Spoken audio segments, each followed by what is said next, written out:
Bonjour et bienvenue dans Gourmandise de Célia. J'espère que vous allez bien. Donc aujourd'hui, je vais faire une recette de tarte au citron, une tarte très simple. Euh, pour les ingrédients, donc on va commencer par préparer la pâte. Pour ça, j'aurai besoin de deux œufs complets, pardon, avec un jaune d'œuf. Donc le blanc, on va le laisser pour la meringue. Là, j'ai mis du zeste de citron comme vous voyez ici, directement. Et ici, j'ai environ 140 grammes de sucre, soit un verre, c'est l'équivalent d'un verre moins un quart. Ici, j'ai 80 grammes d'huile, à peu près un demi-verre. Vous pouvez mesurer avec le même verre. Donc, je vous donne les grammes. Et ici, j'aurai juste besoin d'une cuillère à café de levure chimique. Donc, c'est l'équivalent de 5 grammes. Puisque le sachet, il a 10 grammes. Donc, on va prendre la moitié. Puis, on aura besoin de farine pour ramasser la pâte. Donc, pour la farine, on aura, je ne peux pas vous donner les grammes exacts, puisque chaque personne, puisque la farine est différente.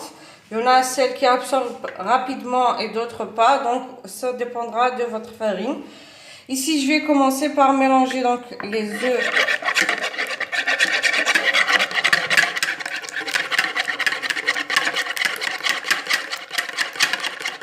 Je vais ajouter le sucre. J'ai mis du sucre vanillé avec le sucre. Vous pouvez ajouter la vanille, une cuillère à café de vanille, soit liquide ou en poudre. Maintenant que j'ai pu mélanger les œufs avec le sucre, je vais pouvoir ajouter l'huile et mélanger encore une fois. Donc avec un fouet, ça sera suffisant. Pas besoin d'un robot, d'un pétrin ou autre chose. Mais sinon, si vous le voulez, vous pouvez le faire avec un pétrin.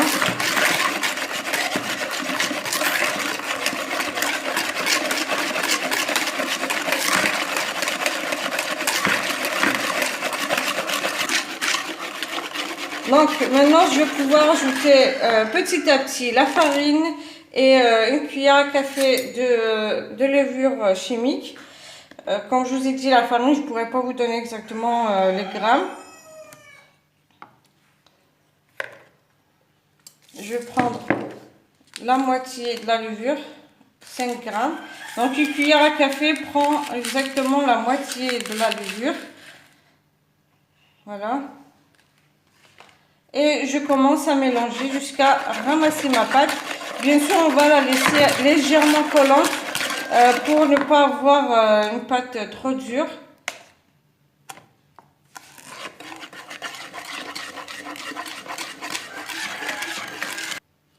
Sans oublier d'ajouter donc une pincée de sel.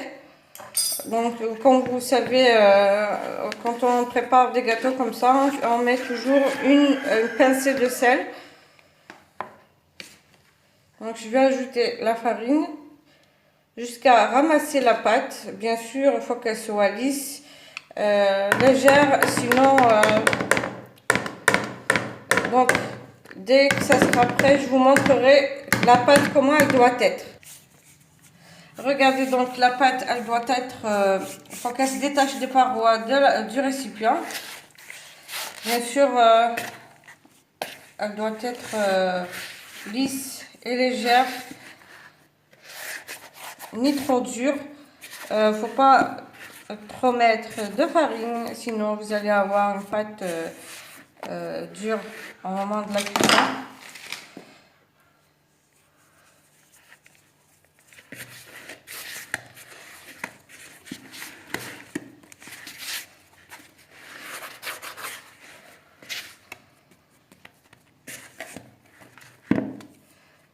Voilà la pâte.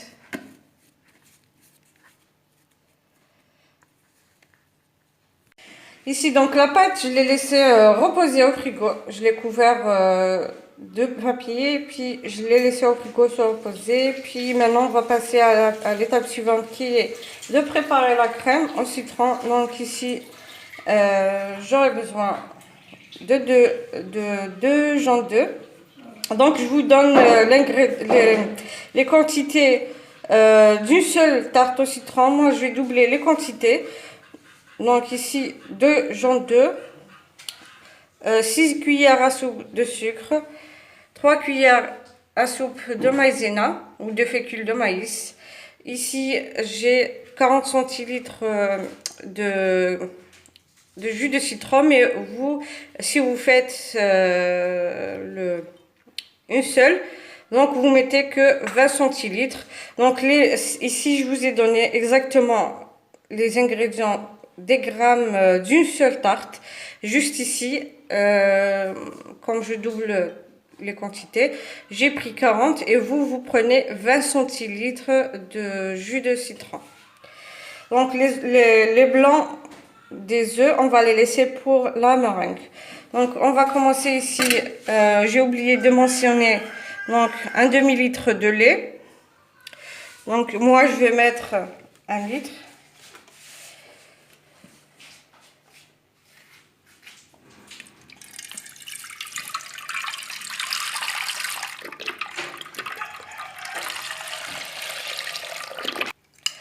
Donc je vais ajouter les jaunes d'œufs. Il faudra d'abord les battre légèrement avec une fourchette, puis les ajouter directement avec le lait. On va ajouter donc le jus de citron. Donc on va mettre tout ensemble, le jus, le sucre et la maïzena. On va mélanger à froid d'abord, avant de mettre sur le feu. On va ajouter la maïzena.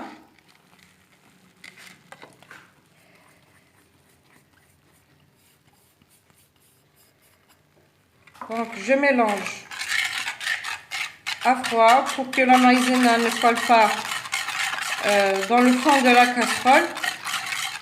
Puis 2 à 3 minutes et je vais mettre sur un feu doux et continuer à mélanger jusqu'à l'épaississement de la pâte. Et ceux qui veulent de la crème, pardon, et ceux qui veulent peuvent ajouter le zeste de citron. Donc dès que ça épaissit, donc je vais mettre sur le feu. Dès que ça épaissit, je reviens vous voir pour continuer la suite de la recette. Et voilà, donc la crème est prête. Je l'ai laissée, donc elle est bien épaisse. Enfin, il ne faut pas trop la laisser s'épaissir trop non plus. Ici, puisqu'elle va refroidir, elle va s'épaissir encore plus. Donc ici, je vais couvrir avec un papier. Il faut la couvrir au contact. Puis on va la laisser refroidir. Bien sûr, on va la laisser de côté. En attendant, on va préparer donc la pâte. On va la mettre sur une plaque ou bien dans un moule à tarte. Voilà. Voilà, donc maintenant j'ai pu étaler la pâte. La pâte, j'ai mis sur un plan de travail fariné sur le dessus aussi pour ne pas qu'elle se colle au rouleau, vu que je l'ai laissée légèrement collante. Donc je vais essayer de la déplacer directement au moule ou au moule de tarte. Maintenant que j'ai mis la pâte sur le moule à tarte, je vais pouvoir la piquer avec une fourchette et l'enfourner à 180 degrés. Bien sûr, j'essaie de diminuer un petit peu de la vidéo pour que ça soit pas trop long pour vous. Donc si je vous montre pas toutes les étapes, c'est que c'est vraiment pas trop important. Donc là, j'ai juste mis la pâte sur le moule. Je vais pouvoir mettre la pâte dans le four à 180 degrés et je reviendrai après pour continuer la suite. Donc maintenant, je vais pouvoir passer à l'étape suivante, qui est de préparer la meringue. Donc on aura juste besoin de 3 blancs d'œufs avec 3 cuillères à soupe de sucre. Bien sûr, moi j'ai doublé les quantités, donc moi j'ai fait le double des 3 blancs d'œufs et 3 cuillères à soupe de sucre. Vous, si vous faites juste une, vous mettez que ces ingrédients que je viens de vous donner. Donc ma tarte est en train de cuire au four. Maintenant, je vais pouvoir mettre juste une pincée de sel. Vous savez que les blancs d'œufs, on les fait avec une pincée de sel. Je vais pouvoir commencer à battre jusqu'à avoir une meringue. Bien sûr, je vais ajouter le sucre en 3 fois pour pouvoir donc finir, pour pouvoir monter les blancs en neige ferme. Donc là, je vais commencer à mettre juste un petit peu. Puis, quand ça commence à monter, j'ajouterai la deuxième partie, puis la troisième, jusqu'à finir le sucre et avoir une belle meringue. Je vais ajouter un petit peu.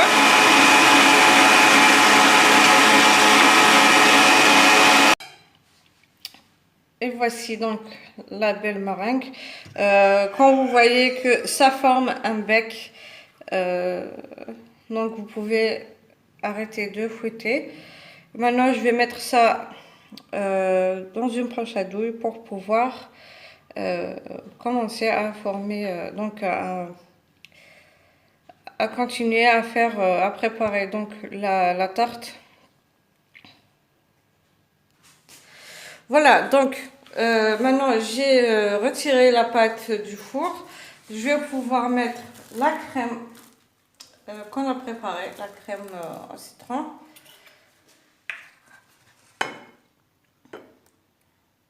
Donc vous pouvez remplir une poche à douille et le faire avec une poche à douille ou bien une cuillère tout simplement.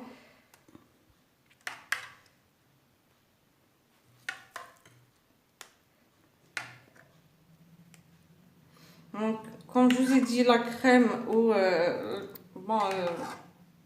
cette crème, vous pouvez la faire soit plus épaisse que ça ou bien la faire comme je l'ai faite ici, parce que en moment de refroidir, elle va s'épaissir encore plus.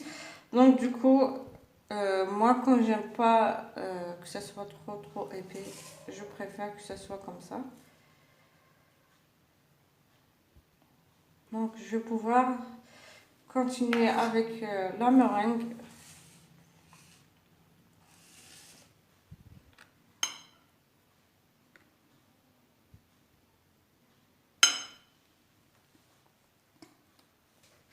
Donc ici, vous pouvez décorer comme vous souhaitez. Vous pouvez faire des rosaces ou autre chose.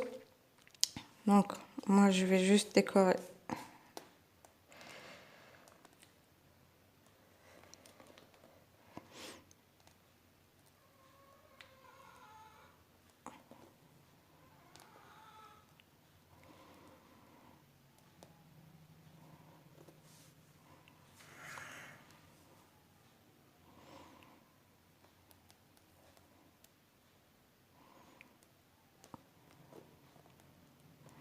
Donc pour la décoration, bon, je suis pas très douée, mais j'essaye de faire avec.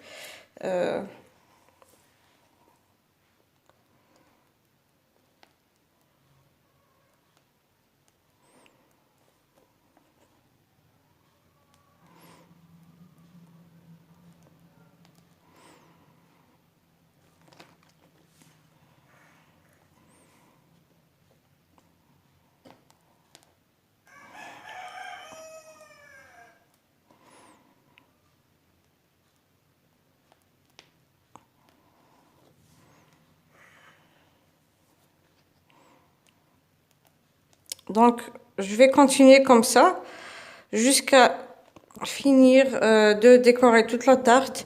Puis je vais enfourner, juste allumer le four au-dessus, juste pour que ça puisse avoir une belle dorure, pour avoir la meringue avec une belle dorure. Ceux qui ont un chalumeau peuvent le faire avec le chalumeau directement. Sinon, vous pouvez le faire au four. Et je reviendrai après pour vous montrer donc après l'avoir mise au four. Voici ma tarte après les avoir mis au four pour avoir une belle dorure sur la meringue, en espérant que la recette vous plaira. Bien sûr, la déco n'est pas très fameuse, mais le goût est vraiment y est. C'est très très bon. N'hésitez pas à laisser des likes si vous avez aimé la recette d'aujourd'hui. Likez, partagez et n'oubliez pas de vous abonner pour recevoir les notifications des prochaines vidéos. Bien sûr, il faudra attendre qu'elle soit bien froide pour que vous puissiez la découper. Laissez-la refroidir totalement pour pouvoir la découper et servir.